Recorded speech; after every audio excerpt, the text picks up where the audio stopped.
Aleluia, aleluia, em honra e louvor nós iremos cantar ao Senhor. Bom dia a todos, é grande prazer estar aqui novamente com vocês para falar sobre a palavra de Deus. E eu estou prolongando aqui uma série de estudos, a série que se chama O que fazer com Deus, ou melhor, o que fazer em relação a Deus. O que nós queremos fazer aqui hoje é falar que nós devemos receber de Deus. Vamos receber de Deus várias coisas. Várias coisas. Você já viu alguém recusar um presente? Grande constrangimento para quem queria dar, ou não queria receber, a pessoa recusou a receber o presente ou devolver um presente. Pior ainda, em primeira mão a pessoa recebe um presente, mas no final acaba devolvendo, mostrando que não queria receber. O que nós temos na Bíblia é o termo receber, que aparece muitas vezes, até um estudo bastante instrutivo, pegar uma concordância ou procurar no seu aplicativo da Bíblia os vários termos: receber, recebeu, receberam, receberão, e as várias formas do verbo receber, e ver o que a Bíblia diz a respeito disso em relação a Deus. Eu tenho 5 coisas aqui que nós precisamos receber de Deus, da parte de Deus. Talvez, pelo tempo, nós vamos conseguir, cobrir apenas 2 itens, vamos ver. Mas o primeiro ponto aqui, o que nós vamos receber de Deus, precisamos receber instrução, a palavra de Deus. Precisamos receber, abrir o nosso coração, como nós já falamos em outro momento, eh, o ensinamento da parte de Deus. Esse foi o problema do povo de Israel no Antigo Testamento. Jeremias, o profeta Jeremias, lá no final, digamos assim, da história de Israel antes de ir para o exílio, Jeremias capítulo 35, versículo 13, nós temos exatamente essa ideia, Deus falando por meio do profeta. Estou fazendo aqui uma pequena adaptação da tradução brasileira, uma tradução bem literal, e usa aqui a palavra receber. Algumas outras versões vão usar a palavra aceitar e outros sinônimos ou ideias afins. Veio a palavra de Javé, a palavra do Senhor a Jeremias. Ele disse: assim diz Javé dos exércitos, Deus de Israel. Vá, falando para o profeta Jeremias, vá e diga aos homens de Judá e aos habitantes de Jerusalém: caso não receberão instrução para ouvirem as minhas palavras, diz Javé. Javé, Jeová, Yahweh são termos que descrevem o nome de Deus, eu sou, ou como traduziu a Bíblia na linguagem de hoje, o eterno.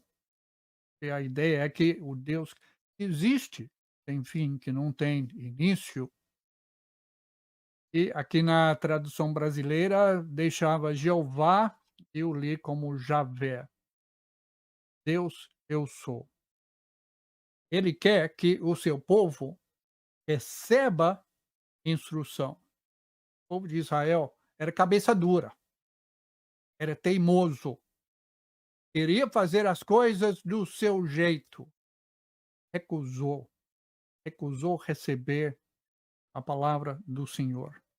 O resultado disso, nós sabemos, é que Deus castigou o povo de Israel, o povo de Judá, por 70 anos, enviando esse povo para o exílio no estrangeiro, na Babilônia.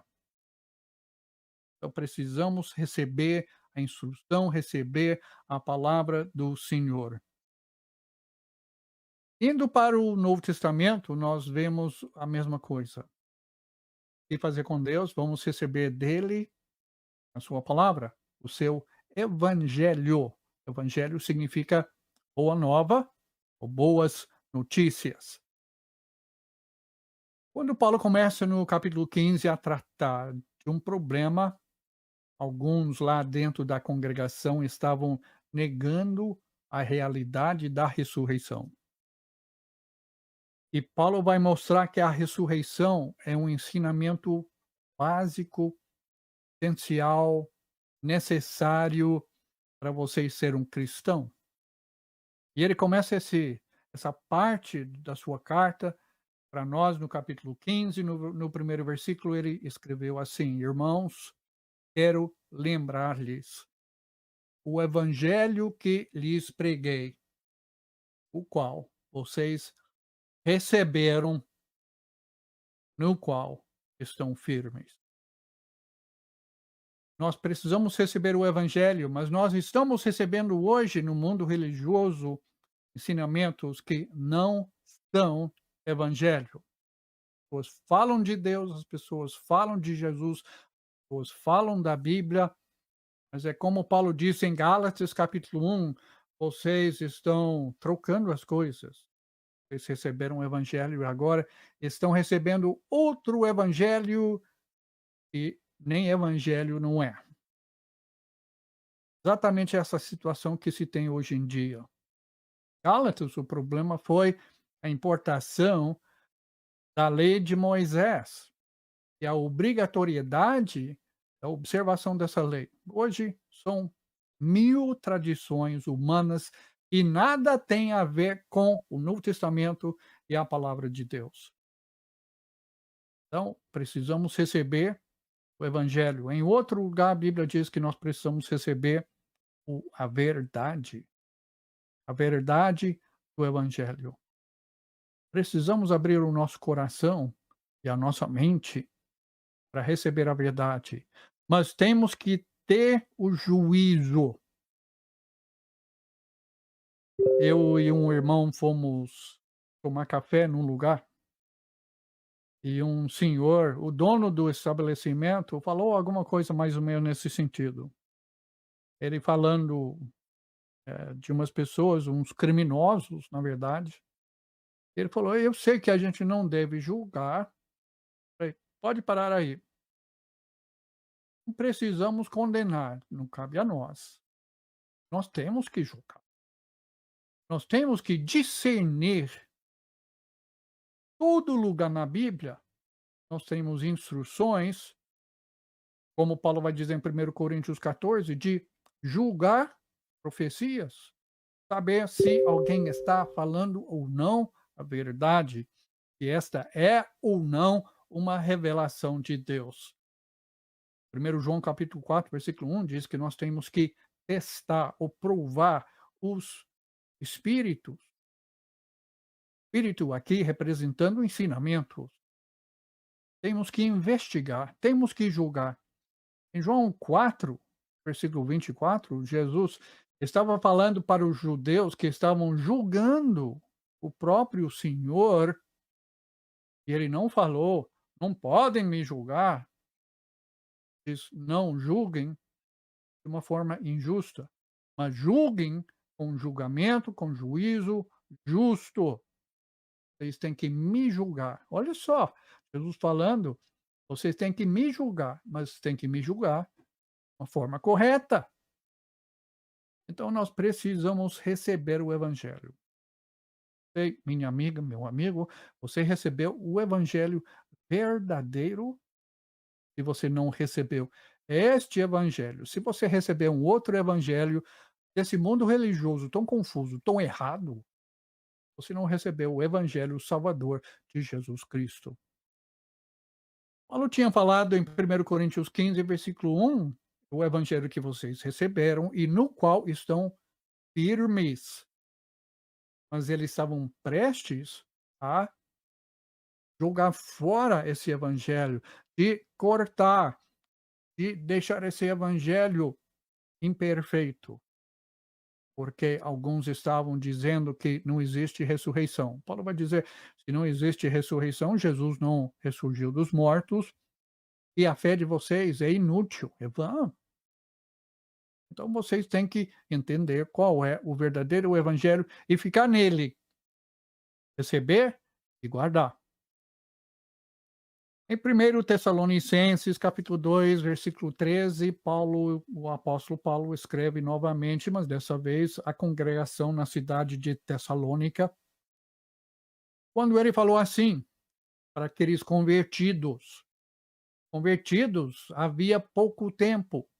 Paulo tinha que sair correndo da cidade por causa da perseguição, e em poucos dias, depois de poucos dias ou poucas semanas, ele escreve de volta para esses convertidos, e ele falou o seguinte: também agradecemos a Deus sem cessar o fato de que, ao receberem da nossa parte a palavra de Deus, vocês a aceitaram, não como palavras de homens, mas conforme ela verdadeiramente é, como palavra de Deus, que atua com eficácia em vocês que creem.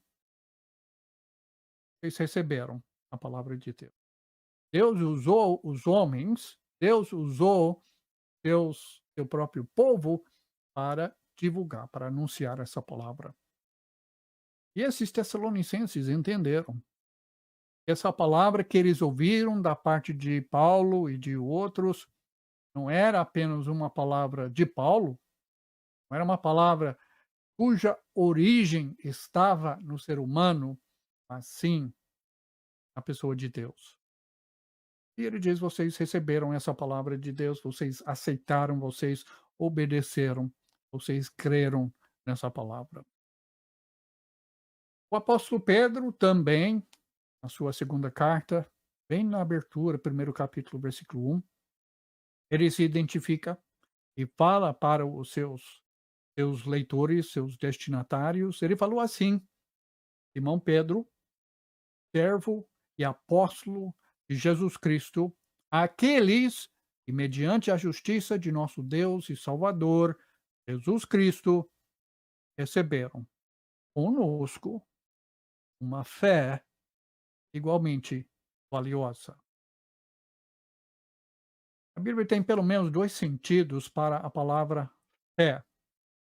Tem muitos outros sentidos, como fidelidade, confiança e outras acepções dessa palavra. Mas a palavra fé em si tem um sentido subjetivo e objetivo. Nesse sentido, a minha fé, a fé que eu exerço, eu acreditando, é o sentido objetivo, a fé que eu tenho. Essa fé pode crescer, pode diminuir, a fé é minha. A fé de que Pedro fala, e muitas vezes o termo é usado no Novo Testamento, é no sentido objetivo. Nesse sentido, se refere não a meu exercício da fé, mas sim a algo exterior, algo que não muda, que não se modifica. É um sinônimo para evangelho. É sinônimo para a verdade, para a mensagem pregada às pessoas. Nesse sentido, a fé é o corpo de, eu não gosto de usar esse termo, mas eu vou usar aqui, corpo de crenças ou doutrinas que compõem a mensagem de Cristo. É nesse sentido que Pedro usa aqui o termo. E a expressão dele é muito interessante: vocês receberam conosco. Pedro diz: pode ser que eu seja apóstolo de Jesus Cristo, mas eu recebi a mesma coisa de vocês. Ele recebeu junto com Jesus, para começar.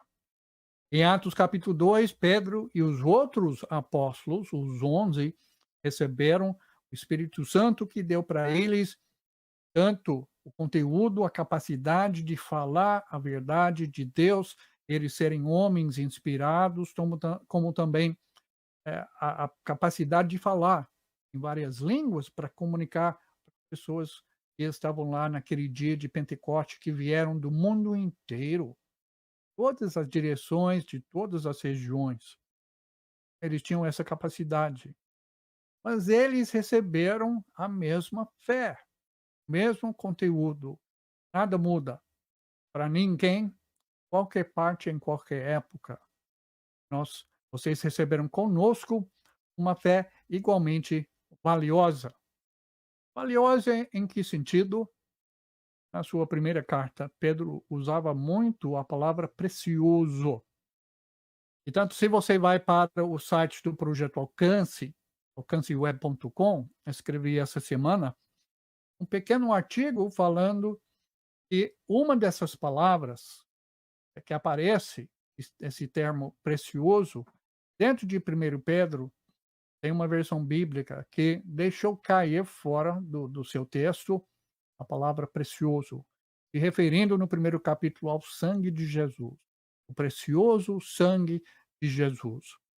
E eu escrevi para o revisor daquela versão e ele reconheceu que está no texto grego, Simeon, a palavra precioso, e ele fez a necessária correção para que novas edições dessa Bíblia incluam o termo precioso em referência ao sangue de Jesus.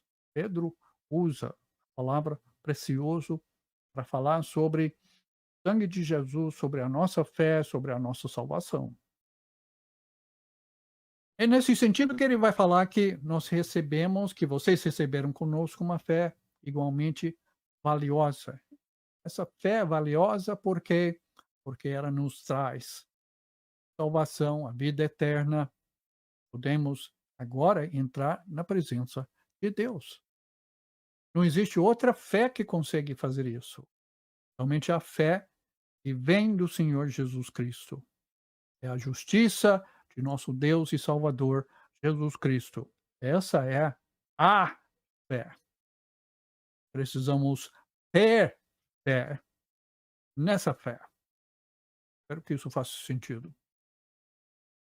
Vamos receber então de Deus instrução, conteúdo, a mensagem, a verdade, o evangelho. E para isso, onde é que nós vamos? Eu comigo aqui ao meu lado, eu fico colocando a mão na Bíblia, nesse apoio que eu tenho aqui comigo. É, é aqui.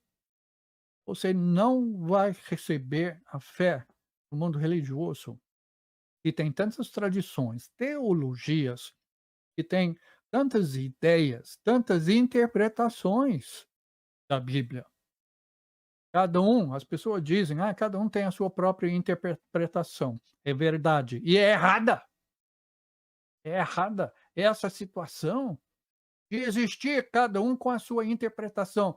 Vai ler segundo Pedro, para falar que essa palavra não veio da interpretação de nenhum profeta. Origem não é assim. E o tratamento da palavra também não deve ser assim. Desde que a Bíblia fale por ela mesma. Nós lemos e lemos e lemos e lemos, nós vamos entender essa mensagem. Você não precisa de um curso de teologia, você não precisa de um catecismo, você não precisa de um credo escrito de alguma denominação para entender o que a Bíblia diz. Muito pelo contrário. Quando você passa por essas outras coisas, você vai deixar de entender o que a Bíblia diz para entender o que o ser humano diz a respeito da Bíblia. São as interpretações. Vamos deixar a Bíblia interpreta a si mesma. Vamos receber de Deus a instrução sagrada, para que nós possamos, em segundo lugar, receber de Deus a sua graça. A sua graça. O Evangelho de João, no prólogo, naquela belíssima introdução que João faz do seu Evangelho, versículo 16, lá no finalzinho, ele fala assim: todos recebemos da sua plenitude, da plenitude de Deus, graça sobre graça. Tudo que nós recebemos de Deus vem da sua plenitude. É como o Salmo 23 diz: "O meu cálice transborda". Transborda porque Deus é tão generoso, Deus é tão bondoso, e Ele nos dá de tal forma que as nossas vidas transbordam com a sua bênção. Nós recebemos dessa plenitude de Deus que está na pessoa de Jesus, ele se apressa a falar isso aqui no prólogo. Todos recebemos da sua plenitude, e agora vem uma frase interessante, de graça sobre graça. Eu vejo aqui como se fosse uma pilha, Deus está empilhando dentro da nossa vida a sua graça, ele fica acrescentando cada vez mais a graça em nossa vida. Lembra aquele cartunzinho que era o tio, não, nem lembro o nome dele, aí lá os patinhos, e aí que nadava lá nas moedas. É assim que nós estamos fazendo com a graça de Deus. Deus não nos promete moedas, ele não nos promete dinheiro, ele não nos promete coisas materiais, mas ele nos promete sim bênçãos espirituais. Efésios 1, versículo 3, nós temos o quê? Toda a bênção espiritual em Cristo Jesus. É graça sobre graça. Nós estamos nadando na graça de Deus, quem entrou em Cristo. E é por isso que vale a pena dizer que a graça de Deus, que nós queremos receber, vem por meio de uma só pessoa, sem mediação, sem mediadores, sem intervenções. Em Romanos 5, o apóstolo Paulo escrevendo para os cristãos na capital romana. No versículo 17, ele falou assim, ele falando, fazendo uma comparação entre Adão e Jesus, contraste, na verdade. E ele falou assim: se pela transgressão de um só a morte reinou por meio dele, muito mais agora aqueles que recebem de Deus a imensa provisão da graça e da dádiva da justiça reinarão em vida, por meio de um único homem, Jesus Cristo. Não existe outra pessoa, existe outra pessoa sequer que vai transmitir para nós a graça salvadora de Deus além de Jesus. E mais ninguém pode ser um repassador da graça de Deus. Não existe intermediários, não existe pessoa que vai tirar de Jesus para passar para nós a sua graça. Por meio de um único homem, Jesus Cristo, que nós vamos ter essa imensa provisão da graça de Deus. Paulo está reforçando aqui o que o apóstolo João tinha falado lá no seu evangelho, no primeiro capítulo, sobre a plenitude de Deus. Olha como Deus é bondoso, generoso para conosco. Porém, a graça é encontrada num só lugar, a pessoa de Jesus. Então a grande pergunta é: como é que nós entramos em Jesus? Como é que nós vamos acessar esta graça que Deus colocou em Jesus? A Bíblia tem uma resposta muito clara. Mais uma vez, no mundo religioso, ninguém ensina isso, viu? Ninguém ensina isso. Existe uma exceção, é a exceção que prova a regra. Como é que nós entramos em Cristo? Como é que nós vamos receber essa grande graça de Deus? Vai ler você, final de Gálatas, capítulo 3, versículos 26, 27 e 28. Eu não vou falar para você, você tem que investigar. A graça de Deus pode ser recebida em vão, sabia disso? Quer dizer, que não vai fazer efeito para nós, de uma forma inútil. A graça pode até ser cancelada ou anulada na nossa vida. Em 2 capítulo 6, versículo 1, primeiro versículo, o apóstolo Paulo escrevendo para aqueles coríntios problemáticos, falou assim: como cooperadores de Deus, insistimos com vocês para não receberem em vão a graça. Tem gente que gosta de falar sobre a graça irresistível de Deus. Não sei o que essas pessoas querem dizer com isso. Paulo dizer, a graça que você recebe da parte de Deus pode acabar sendo inutilizada. Como? Pela nossa desobediência. E foi por isso que Paulo trabalhou tanto, mas tanto, com os coríntios, para que, o que ele vai dizer mais tarde aqui nessa mesma carta de 2 Coríntios, capítulo 10, para a sua completa obediência. Completa obediência.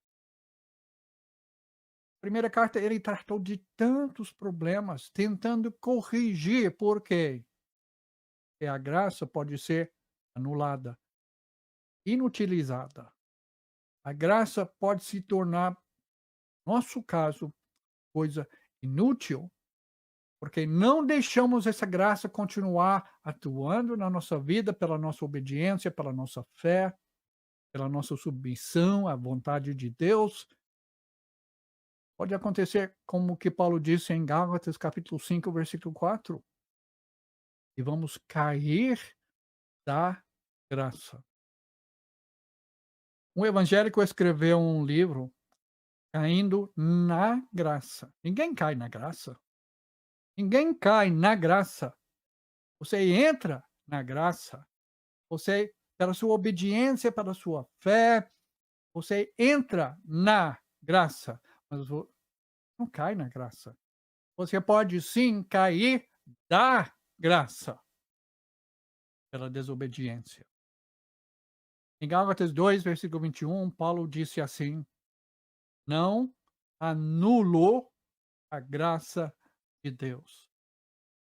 E se a justiça vem pela lei, e nós podemos corrigir a nossa situação perante a Deus, e Deus puder nos declarar pessoas justas e santas, dignas da sua presença, por sermos bons, que a lei de Moisés foi abusada por muitos judeus com essa finalidade totalmente frustrada, mas eles acharam que eles podiam.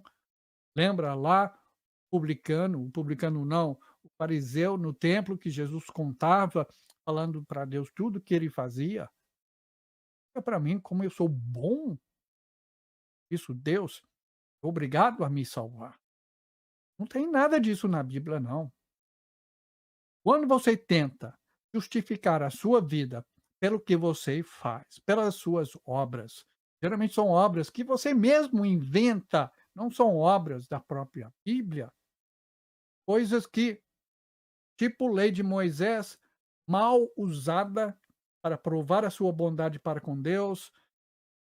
Paulo diz, então, nesse caso, Cristo morreu inutilmente. Nesse caso, quanto a nós. Paulo diz: eu não anulo a graça de Deus, eu não exijo a observância, guardar a lei de Moisés como um meio de provar a bondade própria para Deus. É pela fé. Quer dizer, é pelo ensinamento a respeito de Jesus que morreu na cruz em meu lugar. Ele recebeu o meu castigo. Ele, como homem perfeito, na sua carne, no seu corpo, ele se entregou, Cordeiro perfeito de Deus, que tira o pecado do mundo, que tira o meu pecado, para que eu possa entrar na presença de Deus. Então, vamos receber a graça de Deus. Vamos receber também, número 3. Eu acho que vai dar tempo aqui hoje. Vamos receber o Filho de Deus. Falamos aqui sobre receber a instrução, receber a palavra, a mensagem, o evangelho de Jesus, de Deus. Falamos de receber a graça de Deus.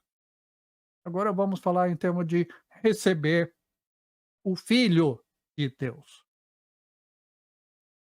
Eu mencionei o prólogo do Evangelho de João, primeiros 18 versículos do seu Evangelho. E eu quero voltar para essa passagem no versículo 12. João escreveu assim, depois de comentar que o próprio povo rejeitou Jesus quando ele veio, versículo 12, ele fala assim: "Contudo, aos que o receberam e receberam Jesus, aos que creram em seu nome, deu-lhes o direito de se tornarem filhos." Texto maravilhoso que diz que nós precisamos receber Jesus em nossa vida. A gente fala hoje em dia, eu ouço quase toda semana alguém falar assim: somos todos filhos de Deus, independente da sua religião, independente. Pare com isso, a Bíblia não fala nada nesse sentido, muito pelo contrário.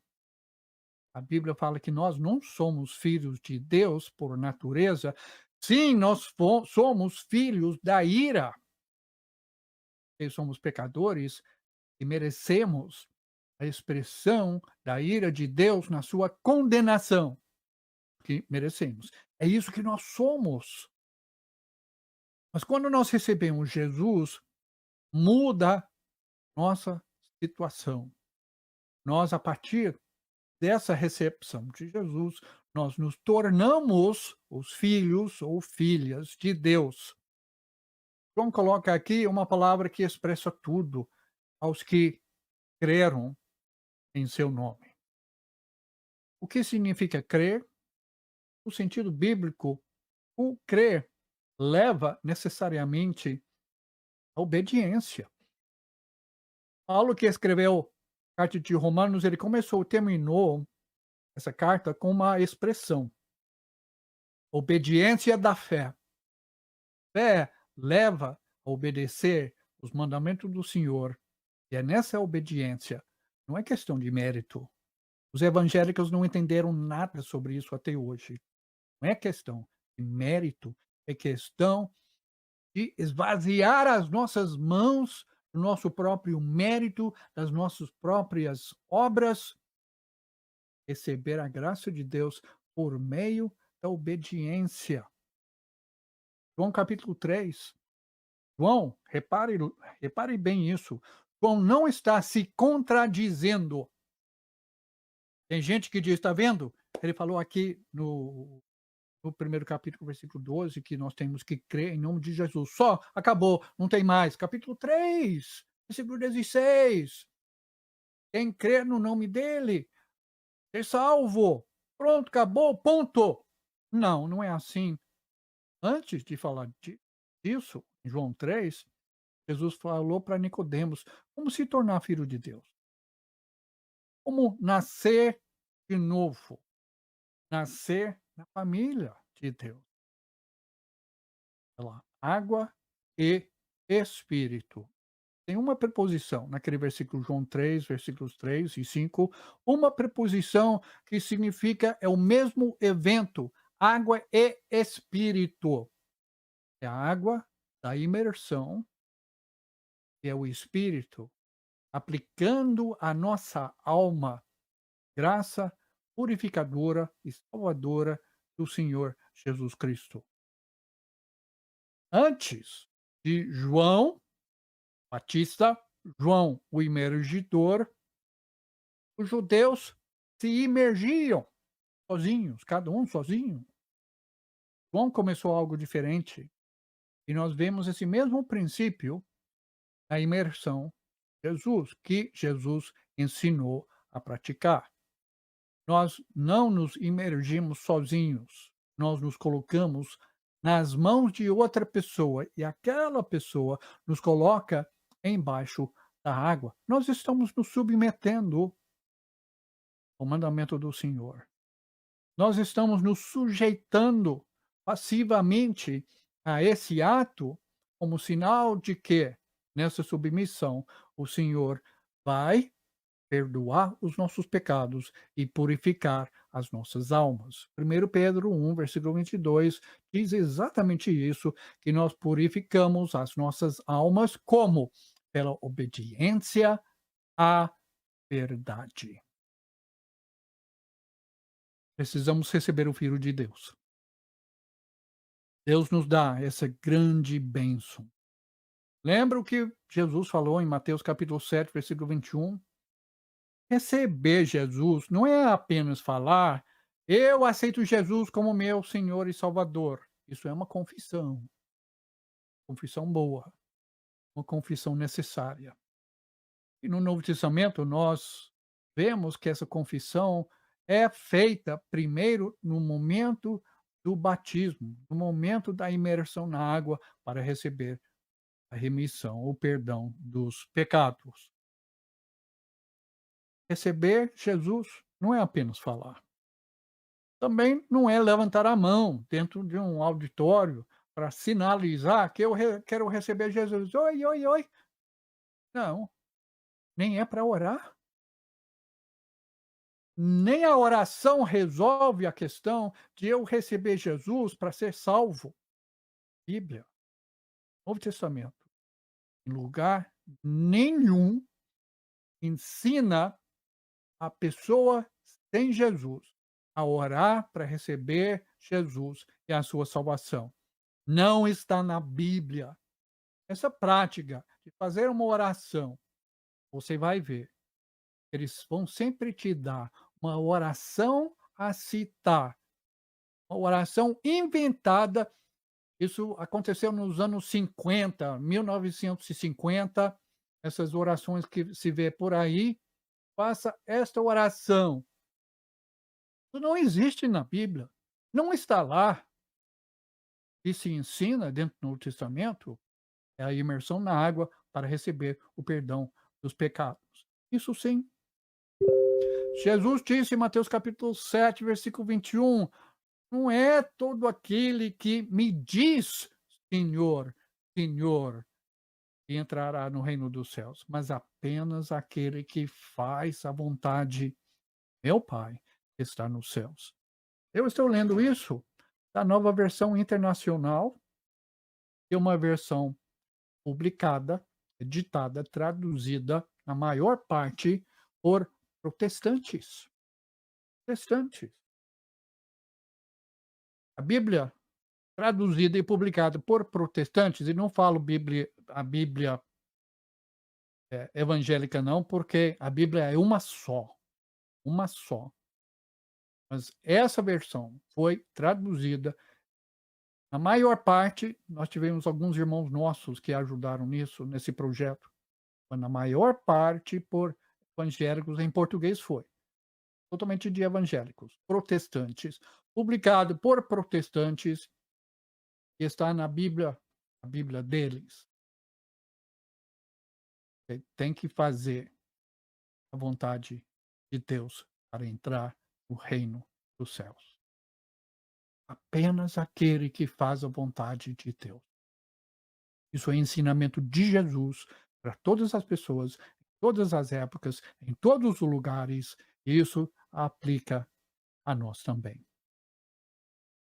Nós temos mais duas coisas aqui que nós vamos ver Deus permitindo na semana que vem, na quarta-feira que vem, de receber de Deus o seu reino e receber de Deus também o seu chamado ou trabalho, propósito de vida para nós aqui. Mas fica hoje esses 3 pontos que nós precisamos receber de Deus a sua verdade, a instrução, o ensinamento, o evangelho, a fé. Precisamos receber de Deus sua graça. É graça salvadora, graça capacitadora, que nos dá tudo que precisamos para viver a vida piedosa, a vida que cumpra os deveres de Deus e a obra de Deus. E número 3, receba o Filho de Deus. Receba Jesus. O que significa isso aqui para nós no final? É o seguinte, meu amigo, minha amiga, deixe de buscar as coisas dessa vida. Deixe de buscar os valores, posses, prazeres deste mundo para receber de Deus tudo o que Ele tem preparado para você e para nós. Tome essa decisão. Seja você um recipiente da salvação de Deus. Seja você um daqueles que recebem a salvação, a bênção de Deus, propósito de vida. Esta bênção pode ser sua. Esta é a promessa de Deus para você, não em termos físicos, não em termos materiais, mas em termos da presença dele com você, da paz que ele traz, da paz que você pode ter com Deus, dentro do seu coração e dentro na medida do possível, com as outras pessoas.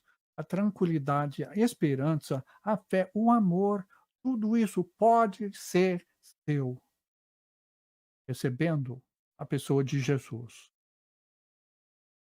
Colossenses 2, vou terminar com esse versículo. Colossenses 2, versículo 6, o apóstolo Paulo escreve para os cristãos na cidade de Colossos, falando assim: portanto, assim como vocês receberam Cristo Jesus, o Senhor, continuem a viver nele. Existe um começo, existe um início, e existe o processo. Existe a continuação. Precisamos das duas coisas. Você pode ser irmã em Cristo, irmão em Cristo, assistindo hoje. Talvez você já tenha recebido tudo isso. Essa instrução, essa graça de Deus, o próprio Filho de Deus na sua vida, que você tem recebido. O importante agora para você é insistir, é continuar vivendo em Jesus, porque foi isso que você recebeu. Você não quer jogar isso fora, você não quer deixar com que a graça de Deus seja cancelada na sua vida. Deixe que Deus continue operando em você, recebendo, recebendo, recebendo sempre tudo o que Ele nos oferece. Que Deus abençoe muito você hoje nessa questão de receber de Deus tudo o que Ele tem para nos oferecer. Amém.